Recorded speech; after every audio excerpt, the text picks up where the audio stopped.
ఒకప్పుడు అడవిలో ఉన్న ఒక చెరువులో 3 చేపలు సంతోషంగా జీవించేవి.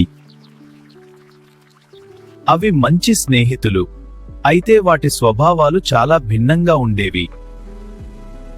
మొదటి చేప చాలా తెలివైనది.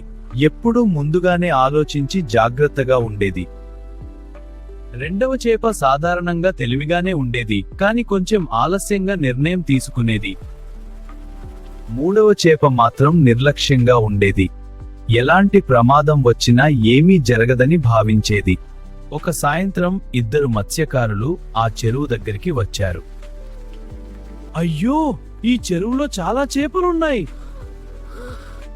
రేపుదయం వల వేసి పట్టుకుందాం. ఆ మాటలు తెలివైన చేప విన్నది. అది భయపడి తన స్నేహితులకు చెప్పింది, త్వరగా మనం ఈ రాత్రే ఇక్కడి నుండి వెళ్ళాలి. ప్రమాదం దగ్గరలో ఉంది.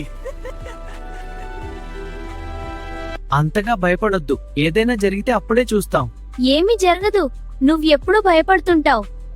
ఆ రాత్రే తెలివైన చేప మరో చెరువుకి ఈదుకుంటూ వెళ్ళింది. ఇప్పుడే వెళ్ళడం మంచిది.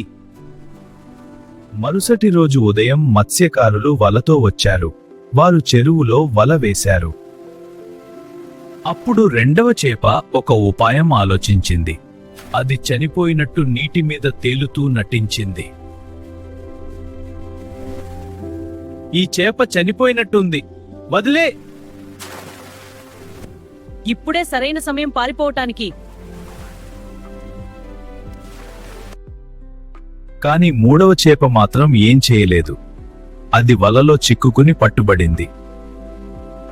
ముందే ఆలోచించి నిర్ణయం తీసుకుంటే ప్రమాదం నుండి తప్పించుకోవచ్చు.